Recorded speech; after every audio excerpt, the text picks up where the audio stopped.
What's up guys, it's Bliskin here, and this is a video I've been meaning to make for a long time. I love Red Dead Redemption 2, and a big part of that is because of the shooting, all the guns featured in the game, and how good they feel to use. But if you know this channel, you know one of the things that we like to talk about is if something is good mechanically. I've recently had a lot of new subscribers come onto my channel, so there's gonna be a little bit of a preface to this video to explain some of the terminology that I use when talking about a video game sandbox. So Red Dead Redemption 2 has what I like to call an almost perfect level up system, with some single purpose elements. Before I start delving into what I mean by all that, let's define level up and single purpose. In a single-purpose sandbox game, every single gun you use has its own identity and purpose, and does not overlap with anything else. So for example, let's take Halo 1.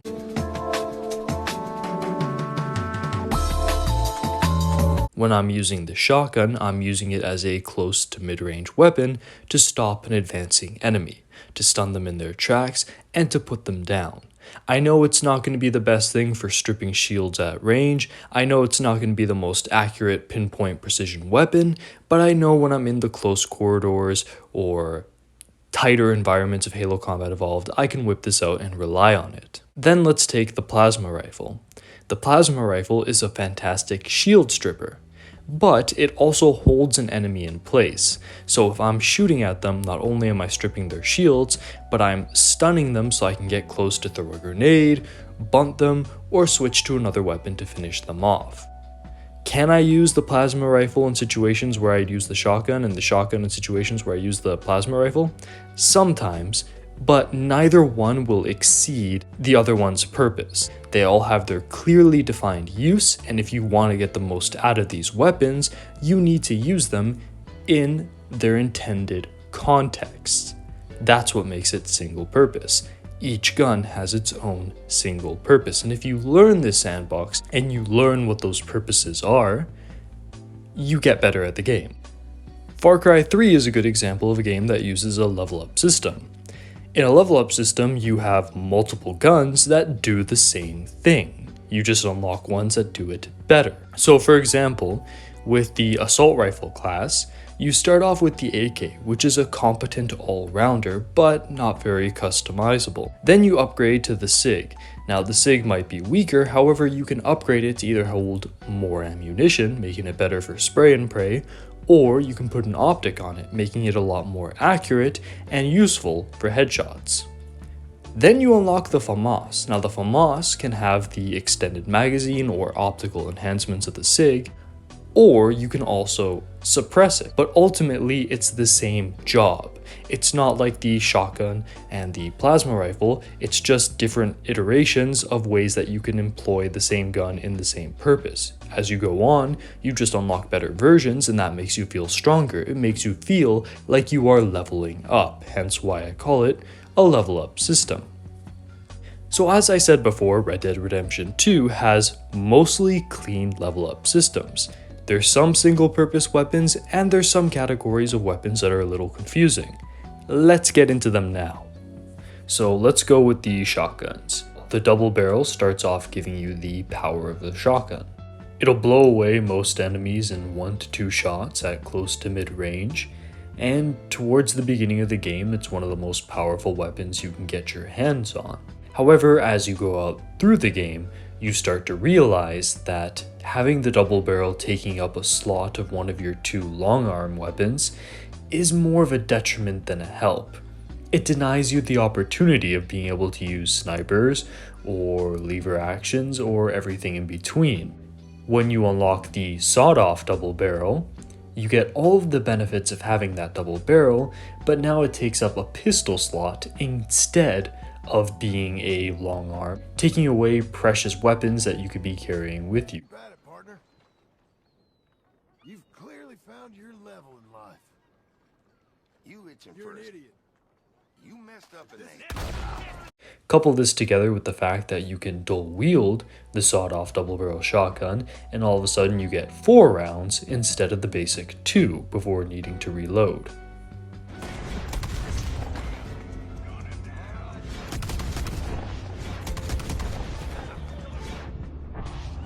Then of course you have the pump action.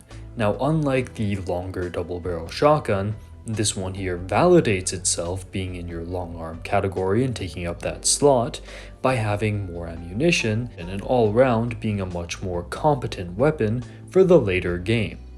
That being said, the exact same things that you can do with the pump action, you can also do with the semi-automatic shotgun, but with a significantly higher fire rate. So again, you see that level up. Once you get to the semi-automatic shotgun, it seems like there's no further you can go because you have it all. Damage, fire rate, range.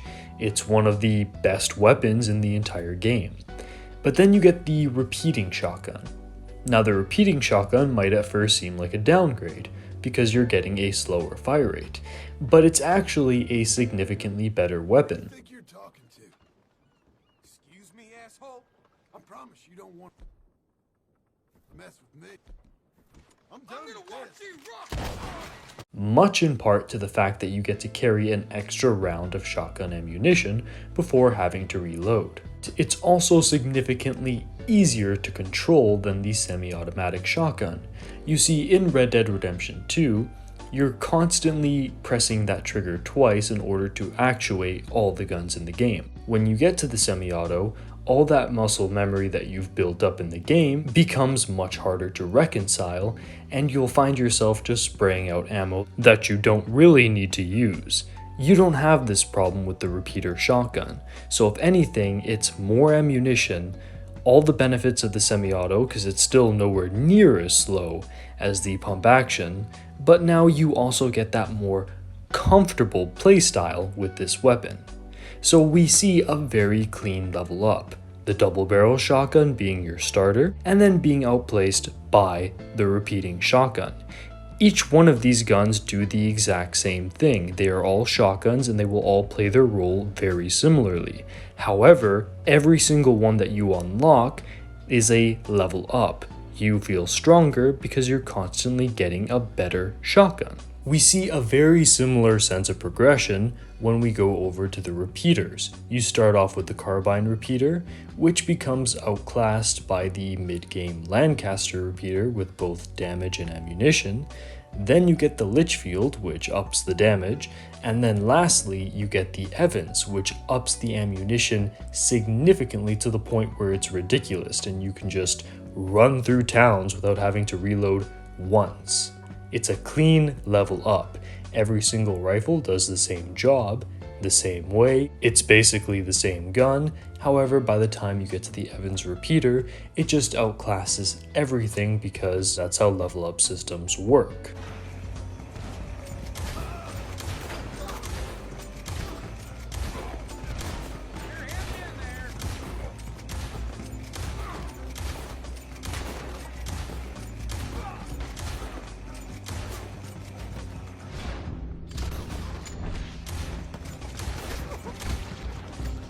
There's an important distinction I need to make here. I am classifying all of these different weapons based on the ammunition that they take, which is exactly how the game does it itself. However, when it comes to the rifles, I feel like there are two subcategories. The DMR type rifles that you can use both with a scope or without a scope for mid to close range combat, and then you have the sniper rifles that, unless you're firing from the hip, need to be used when you're scoped in. We see two very nice clean sets of level up systems here as well. The Springfield being the first of the DMR type weapons, offering you power and accuracy, but you can only hold one bullet at a time before having to reload it through its trapdoor. The bolt action serves as a better version of that Springfield, in the sense that it can do everything the Springfield can do, but now you have 5 rounds of ammunition to cycle through before you have to reload. And then we have the sniper rifles. Very similarly, you start off with the rolling block rifle, which is great. However, you need to reload after every shot, so if you don't get a critical shot, it's going to be a very slow process to take somebody down. But then you get the Carcano,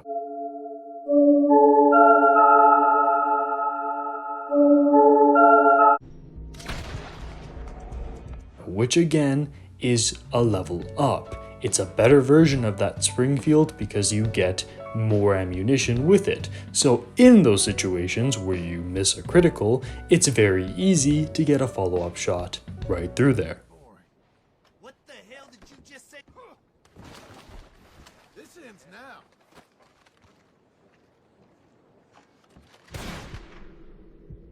Before we start getting to where the sandbox gets a little complicated, let's go over the single-purpose weapons within this sandbox.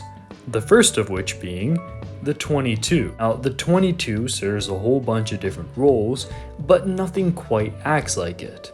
You see, on the one hand, you can use it in combat very similarly to the lever actions, however, the damage is going to be pitiful, making this one of those weapons where you either need to get headshots or rely heavily on Deadeye. Its single-purpose role is for when you are hunting things that are flying up in the air, for example, small birds that you don't want to damage, but you wouldn't be able to take down with multiple shots with any of the other weapons without either damaging them or having to constantly reload.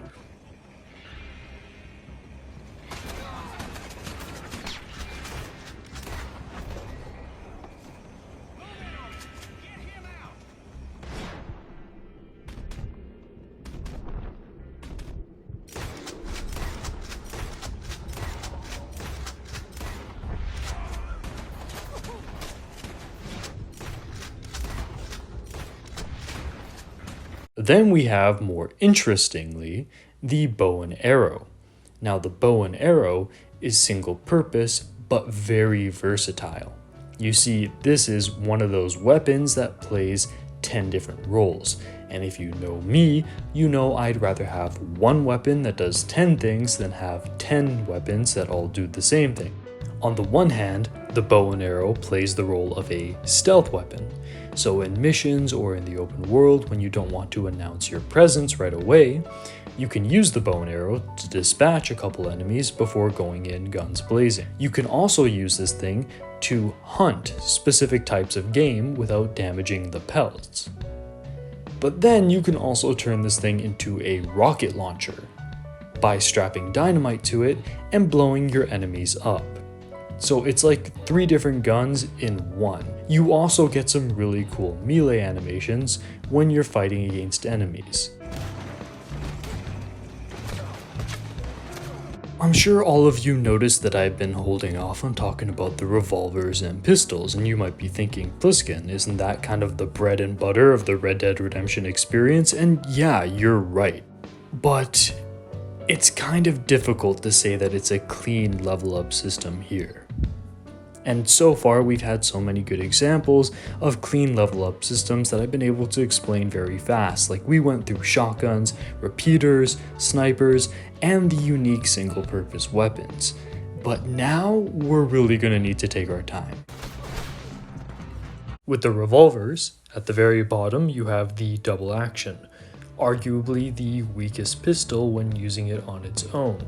You can empty out an entire cylinder into an enemy and they might still get up and come after you. Then comes the Cattleman, which acts much like Far Cry 3's AK in the sense that it's an all-rounder that's viable throughout the entire game, but definitely shows its shortcomings in comparison to later unlocked revolvers. For example, the Schofield, which is literally just a better Cattleman, and that Lamat is just the apex revolver because you're essentially getting 2 guns in one. It combines everything about the sawed-off shotgun that's great, and everything that's great about the revolvers. Let's take a deeper dive into the pistol category because this is where we see a lot of problems coming up. So the volcanic pistol serves as a bridge between revolver and pistol, in the sense that it kind of exists in its own category. It doesn't have to be dual-wielded to be viable, which is the case with a lot of the game's pistol-type weapons. It doesn't burn through ammo, which again is something the pistol-type weapons tend to do, and it packs the revolver type of power. So it really feels like it should be in the revolver category. If anything, and this is a big issue, the double action acts more like a pistol than the volcanic. Let me explain. The semi-automatic pistol to the M1899 is a very clear, easy level up system of rapid fire goodness. The Mauser is incredibly weak when you use it on its own, however when you use two of them together, featuring in that dual wielding mechanic, it becomes the apex weapon for mowing guys down.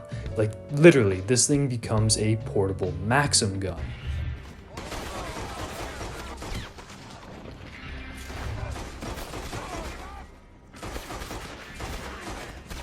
And that's a very common trait again with the pistols. Dual wielding making them the best they can be, to the point where you kind of need to dual wield them when things get hot and heavy, because otherwise on their own they're not as viable as a single revolver would be. And that brings us to the problem with the volcanic pistol. For the revolvers in the volcanic pistol, dual wielding is really optional, but for semi-autos, it's mandatory, and it makes up for the weaker damage and less accuracy. The Mauser is the purest embodiment of this philosophy, being the end unlock pistol. In that sense, the volcanic and the double action feel out of place, and they muddy up the level up system of the game, because they both feel like they're kind of in the wrong category. Couple that together with how the game handles unlocks, with the double action being unlocked after the cattleman, and other weird inconsistencies between the shops, and you don't get that clear system that you would with, say, the shotguns. That is the heart of the complication. The revolvers being mostly characterized by the fact that they are viable on their own, and the pistols being characterized by the fact that you really need to dual wield them to make them work. The double action and the volcanic really mess that up by going against the trends of their own category. So in conclusion, Red Dead Redemption 2 is a good level up system game, and features some really cool single purpose weapons. However, I can't say it's perfect, because when you get to the revolver and pistol categories, it stops being so clear with how things are unlocked and where things should be, and there comes a lot of inconsistencies and weapons that really feel like they should either A, be unlocked in a different order, or B, be in an entirely different category. But what do you think? Do you think the pistols and the revolvers work fine as they are? Do you agree with me? Do you see issues in other parts of the sandbox? Do you want to see me talk about Red Dead Redemption more? Leave a like, subscribe, and comment whatever you think down below. This has been Pliskin, over and out.